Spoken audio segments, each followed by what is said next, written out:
President Obama wants to strike up a friendly tone with Chinese President Xi Jinping when they meet today in California, but the issues on the table are anything but informal. We are joined this morning by Patrick Chovanec, Chief Strategist at Silvercrest Asset Management, to talk about, I guess they're calling it the shirt sleeve summit for whatever reason. That's right. Trying to emphasize the informal. Just a couple of presidents, gigantic nations having a little meeting in California, having right, a sleepover. Patrick? That's yeah, right. a little sleepover. But the issues are really, they're no joke, right? I mean, the biggest issue, and this has become, it's sort of come to the forefront lately, right, is this whole issue of security and hacking. That's right. That's the number one issue that the U.S. wants to put on the table. You know, and it has come to the fore rather rapidly. And, and in fact, it's come to the fore so rapidly that I think the Chinese have had a hard time taking it seriously. They sort of brushed it off and said, well, it's not us, we're not to blame, we're victims too. But I think, you know, the goal here for President Obama is not necessarily to get this resolved, because it won't get resolved over a weekend, but to get it firmly fixed as essentially what the Chinese would call a core interest of the United States.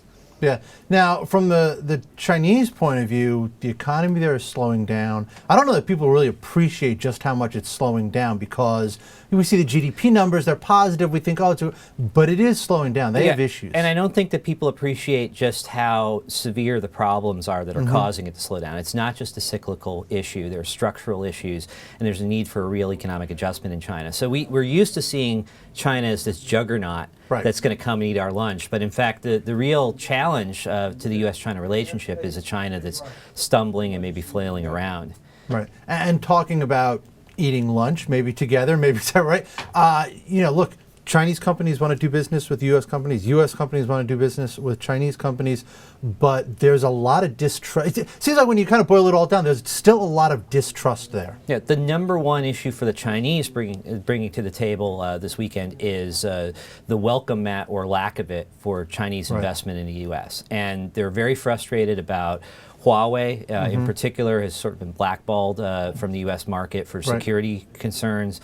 And of course, there's this big deal to buy Smithfield Foods, which has raised some opposition, but probably will go through. But this is, you know, this is a major issue, because the Chinese feel that the U.S. is not really open to Chinese investment. I don't think that's accurate, but it's certainly a perception that's formed in China. Yeah, and I think, you know, for our point of view, we remember Japan in the 80s, and there was a lot of xenophobia, a lot of fear about Japan taking over the world, and it didn't happen, of course, but to an extent, I think you have, you know, some shades of that still.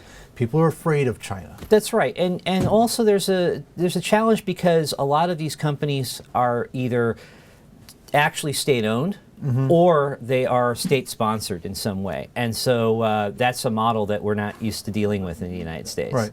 Now, do you expect that they will discuss some of the sort of geopolitical stuff going on in Asia, the fight between Japan and China over the islands, the issues of North Korea? Is that stuff going to come up? Well, I think they always have to cover that, because in particular, I mean, North Korea, it looks like there's a rethink going on in China about whether they actually have some shared interests with us in reining in North Korea, and hopefully that rethink will progress.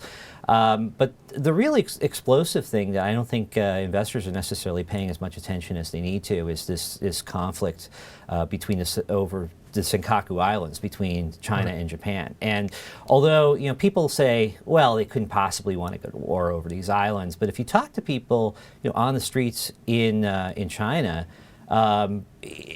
people say, well, it's not a question of if, it's a question of when. And the reality is, on the ground, the situation is so unstable. You've got lots of boats, lots of planes in the air. Just an accident could spark an incident that could really spin out of control. And I think the U.S. needs to be quite concerned about that, because we have a security relationship with Japan, and have explicitly said that the Senkakus are covered by that. So it's something that the two leaders really need to talk about. Yeah. All right. Patrick, thank you very much. Good stuff. Thanks for coming in today.